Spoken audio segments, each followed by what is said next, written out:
Welcome to the Big Gay Fiction Podcast, the show for readers and writers of gay romance fiction. If you can read it, write it, watch it, or listen to it, these two guys are going to talk about it. Now, here are your hosts, Jeff Adams and Will Knaus. Welcome to episode number 5 of Jeff and Will's Big Gay Fiction Podcast. I'm Jeff. And I'm Will. How are you doing today? I'm good. It's a little gloomy outside. It's gloomy, but trying to be sunny, but trying to rain. And we need the rain, so let it rain. But I'm good overall. Good. Good to hear. You? I'm okay. Should we just jump right into Just the topics? Okay. Jump right in. The reason I'm just okay is, let's start with our NaNoWriMo updates. My update is that I don't have any updates. I am at exactly the same word count as I was last week, which is 0, unfortunately. So there you go. I don't really have a whole, passel of excuses or anything. You plotted. Be fair, you did plot. You wrote a blurb. I wrote a really awesome blurb. You really did. I like it. Frankly, that I'm excited about. So I am still excited about the project I have planned. And I am excited about the prospect of Nano. I have just had an incredibly slow start. So that's where I am. You've been, frankly, kicking ass. I've been in some kind of turbo mode. Yes, this week so far. I've been averaging over 2,000 words a day. I think the low mark might have been like 21 in one day. I stand as of today, and I have not written today yet. This is Sunday. I stand at around 18,000 words so far, which I'm really happy with. As I mentioned last week when we were talking about plans, I've got to travel for work the week of the 16th. So all this turbo stuff that I'm doing right now could just get me back to where I'm on track because of what will go down in that week. The sprinting method has really worked well. Most of the words, I kick them out between about 6 and 8 in the morning, doing 4 sprints of 20 minutes. And in those, I think I'm averaging on general right around 620 words overall. I have had some that are up in the 700s. I've had others that are in the mid 500s. So it's a balancing act there. But I've kept going really well. Yesterday I did 6 sprints because I did sprint in the morning and then I sprinted with my writing group in the afternoon. So that actually moved me to being a whole day ahead even. You sprinted while I took a nap. Yeah. Fair enough. That explains so much of the situation. And I'll throw in the other writing stuff I did this week is I had 2 projects to look at in edits. I did a galley look at Holiday Hotel Hookup, which is part of Dreamspinner's advent calendar called Sleigh Ride this year. I will put a link to Sleigh Ride in the show notes because Dreamspinner is running a great pre-order sale on it right now. That if you're going to get the entire package, which is 30 stories, you get a good deal on it if you pre-order before. I think you have to pre-order before Thanksgiving to get the good deal. So I'll link up to that in the show notes. The other story I was working on was a final edit pass at A Sound Beginning, which is a short that I'll have coming out in February from Pride Publishing, my first go at being a Pride Publishing author, so looking forward to that. Yay. Yay. Writing career on the go. Sure. Oh, yeah. It seems that way. Yeah. It feels pretty good right now, Yeah. where things are. It's been a good week. So, since we're talking about Nano, is something that we touched on last week. Something else that we mentioned last week was my birthday weekend. This past Wednesday was my official birthday. Yay! Happy birthday! Thank you. I was a little bit in a funk on Wednesday. And it's not because I have a problem with getting older. The last time I freaked out about getting older was when I turned 28.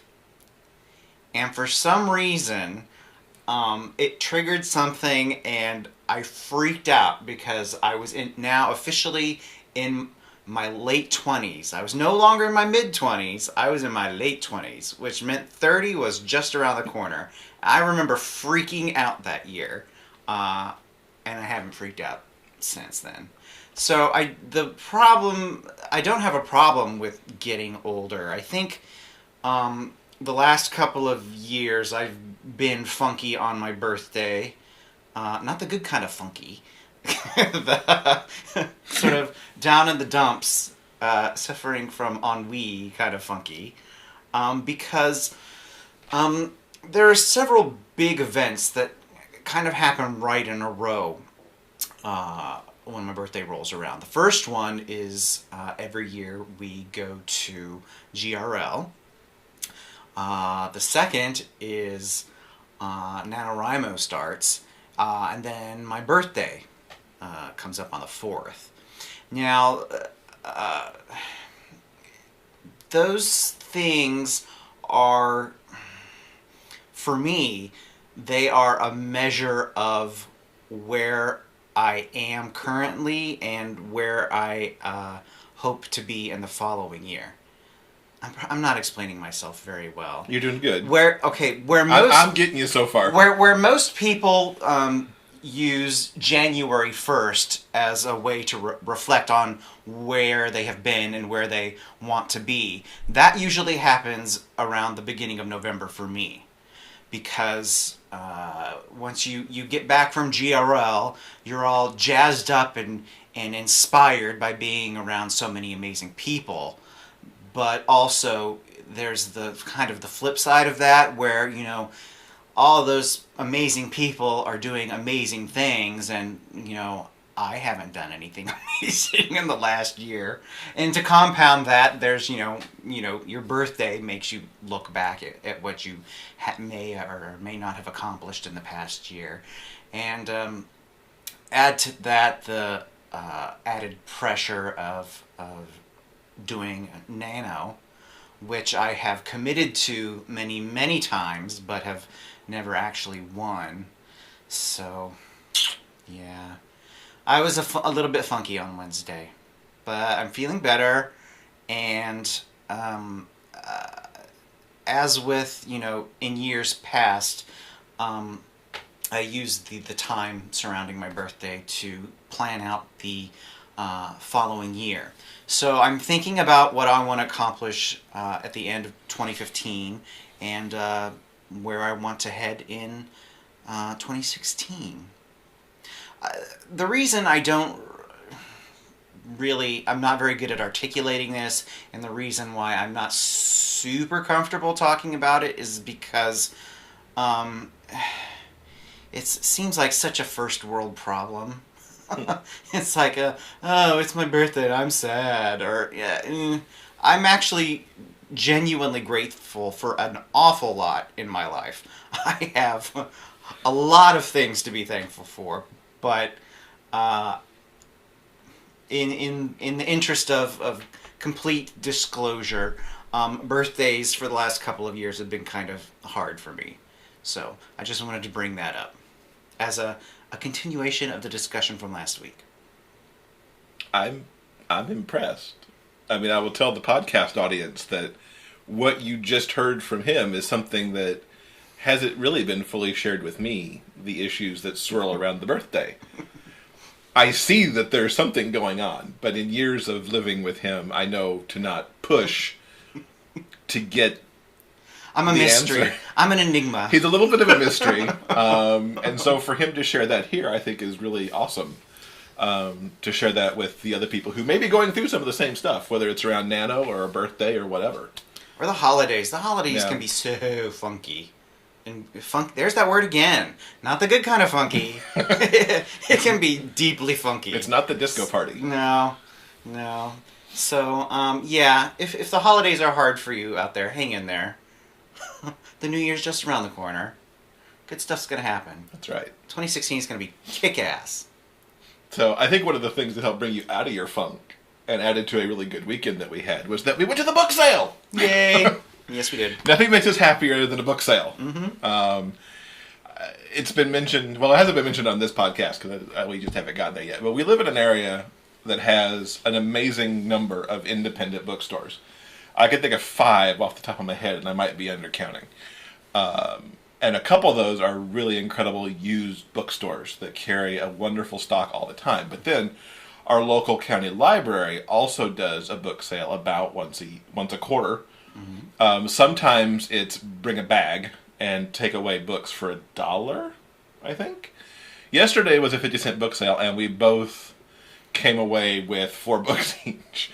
We spent $4, but, it goes to show that it was great that we recently bought, right after GRL, another bookcase, because we don't have enough. So in my stash, and if you're on the video, you'll see them, I bought a couple things I didn't really need. I picked up another copy, the paperback copy of The Amazing Adventures of Cavalier and Clay by Michael Chabon, which is probably my most favorite book ever. I don't reread books a lot, but I've reread this twice since I originally read it. I'm very thrilled that I own a first edition autographed copy of it, but I went for the paperback because I've always liked this cover. Empire State Building, and you're getting glare on the video. There it is. Just looks really great. The back cover looks very comic booky. It was 50 cents. I bought it, and I don't regret it. Picked up another Michael Chabon book, which I haven't read. Somehow this Manhood for Amateurs came out, and somehow I missed it. I picked up the paperback at one of our used bookstores rather recently, but then this first edition hardback was sitting there in the library yesterday, and I went, 50 cents, I'll buy that. I've also been on a bit of a Nicholas Sparks, I wouldn't say binge so much because I haven't read them yet, but I'm fascinated by the way that he seems to tell a story. And granted, my only exposure to his stories so far have been his movies. The Notebook, The Longest Ride, the one with Zac Efron that I'm blanking on the name with. And I'm sure we've seen a couple others. I mean, Zac Efron, that's all you need to know. Yeah. Who cares what it's called? And I've been picking up... We had one book in the house that I think Will picked up somewhere along the way. But I picked up A Bend in the Road and, well, The Notebook, because I really like that movie anyway. I want to see his storytelling structure and see what it looks like on a page. Because I'm kind of fascinated by, at least what I see in the movies, with the alternate story that is usually a flashback to the main story, but sometimes isn't 100% flashback with the characters who are in the A story. And I just want to see how that structurally lays out. So I bought some books, and I plan to read them eventually. Okay, what's in your stash? In my stash, first up, I have a paperback. It's called Empire. No, it's not the novelization of the current Fox television hit. It is by Patricia Matthews and Clayton Matthews. I am fascinated by the sort of the glitz and glamour era of 80s paperbacks.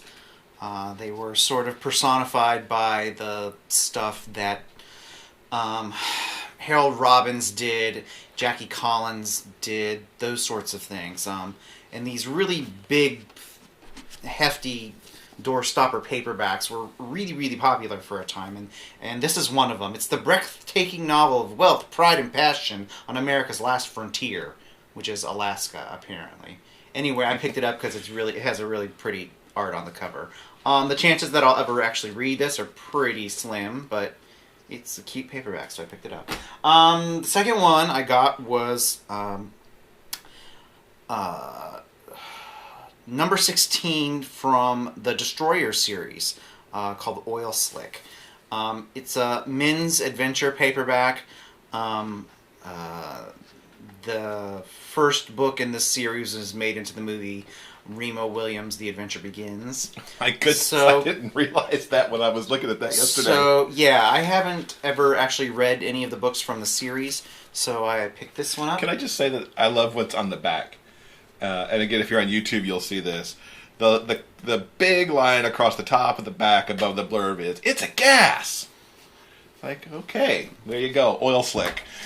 And lastly, I picked up a copy of Arthur Haley's Hotel.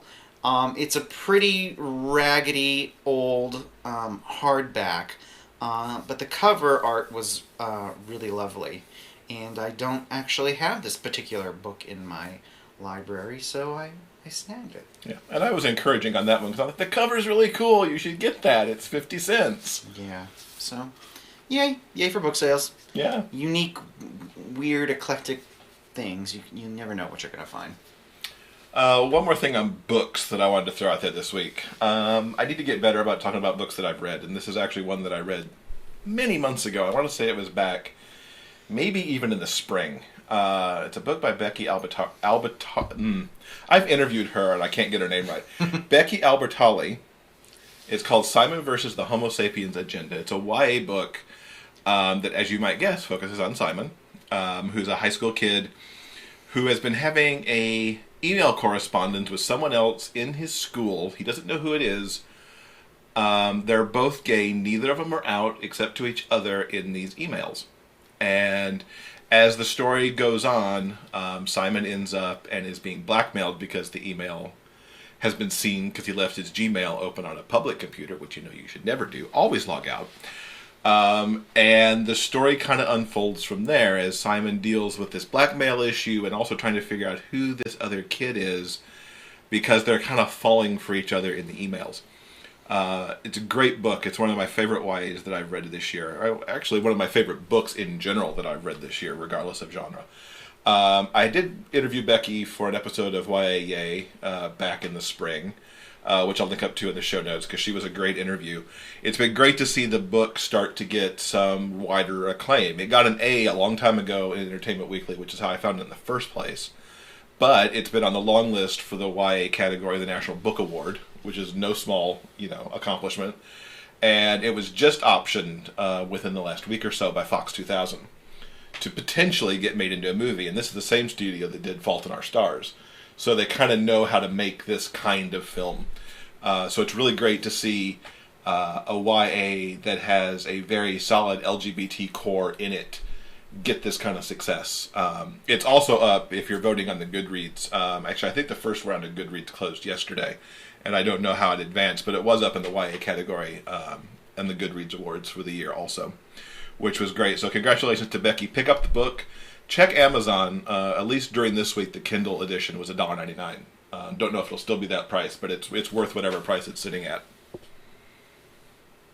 Yay for good books. Thumbs up. Good books, yay! Yeah. Awkward transition we planned here. Yeah, I don't know. We try to plan out what we're going to discuss ahead of time, and yeah, I just don't know how to what's the fancy word? Not transition, but segue. Segue. That's the word. Okay. I think we've just done it now, talking about the awkward segue. So I don't have a segue for this, so I'm going to talk about webinars. 2015, it seems, has turned into the year of the online course. Everywhere you look, at least it seems to me in the writing community, everyone and their uncle is offering an online course about something. And I will freely admit that I have taken many of these online courses. And today I just wanted to briefly mention one that I am quickly working my way through, and a classic one that I think deserves mentioning because it's incredibly helpful to writers. It's been helpful to me and to Jeff as well. First up, this past week, I was working my way through Tim Grall's Productive Writer online course. And he is the author of, I believe it's called Your First 1,000 Copies. Is that the name of Tim's book? I think so. Yeah, okay. We'll confirm that in the show notes. Yeah. So Tim knows his stuff. We've read the book. It's really amazing. We've heard him talk on several different podcasts. He's really smart, and this online course is sort of billed as a way to write your novel in 90 days. And during the course of the course, he talks about different things like mindset and habits and scheduling and time management, so you can get your novel done while working your way through your hectic life. But one thing that he said that struck me in one of the later videos in the series, the productive writer system is really about. It's about creating a life that supports your creativity. Meaning, it's not just about.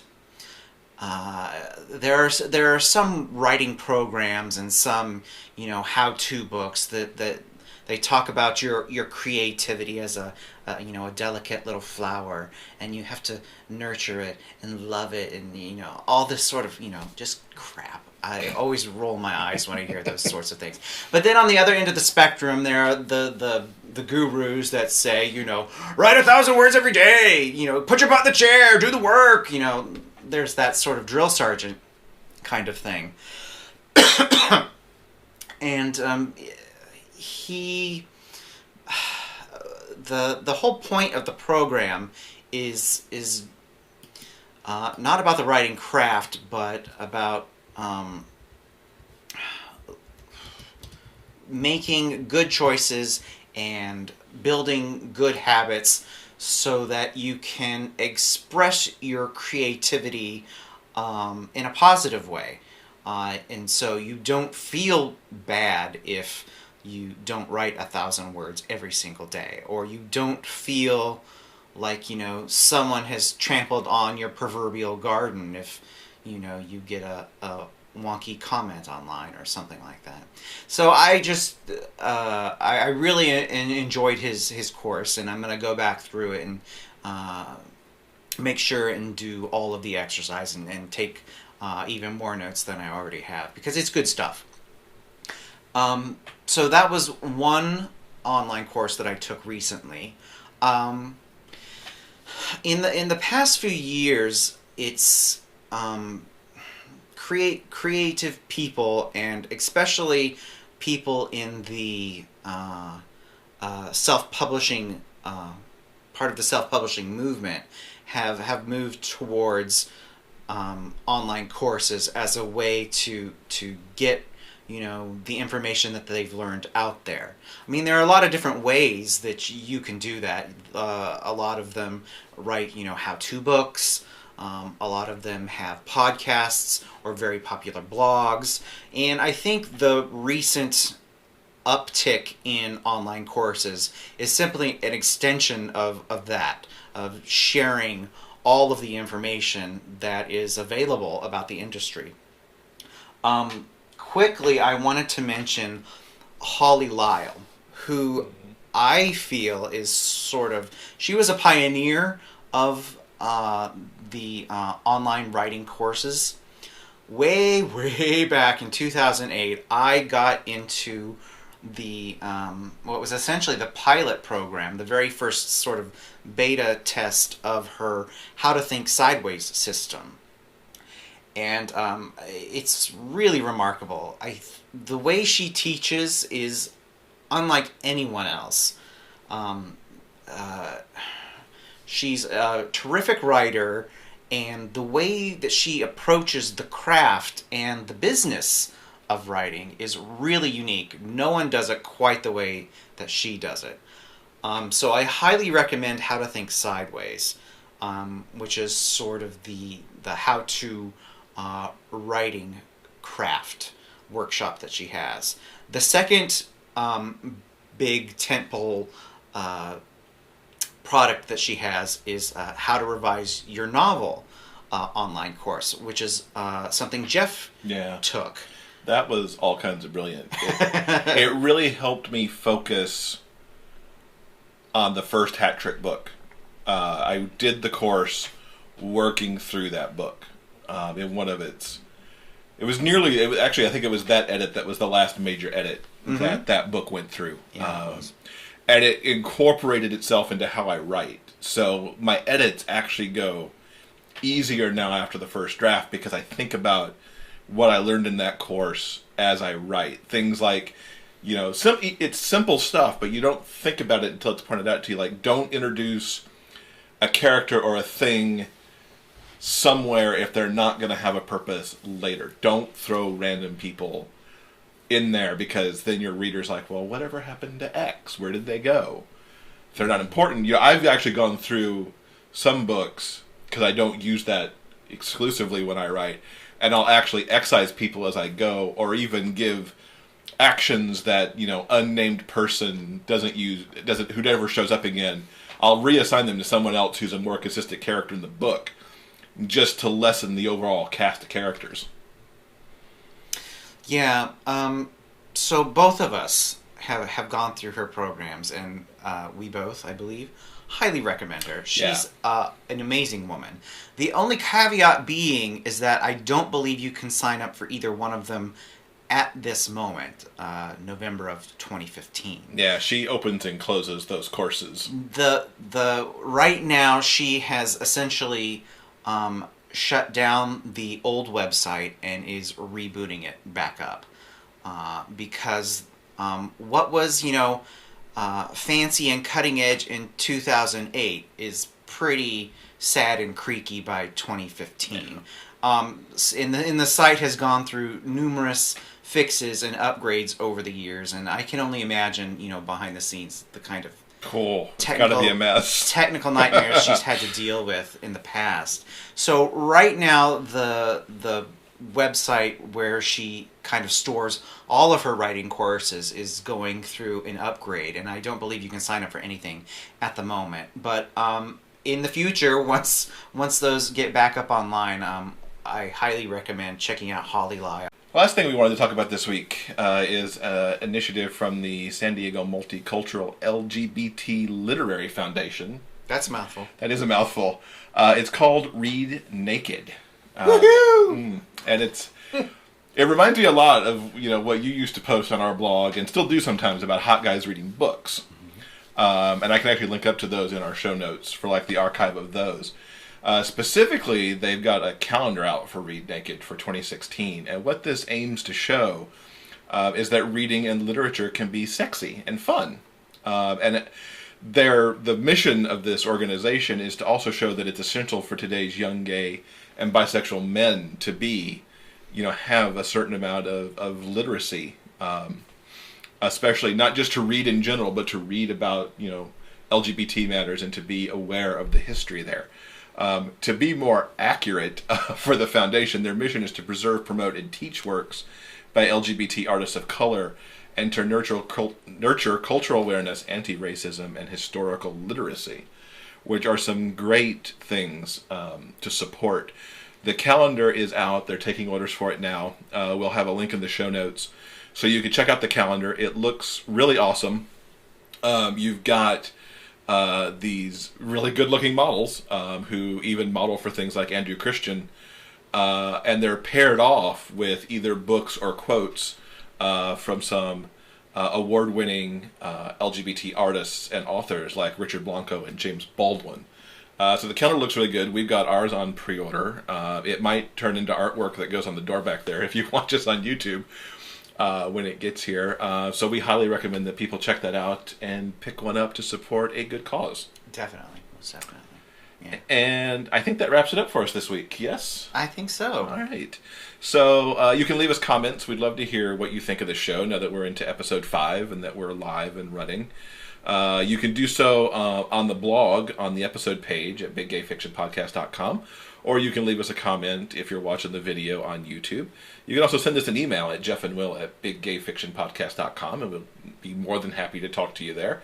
And of course, when you're on our website, you can also sign up for our monthly newsletter that will kick off in December with some content that I don't think we figured out yet. But we'll send something out in December. We're still working on that one. If nothing else, we'll say Happy Holidays in December via some cute picture, maybe. I don't know.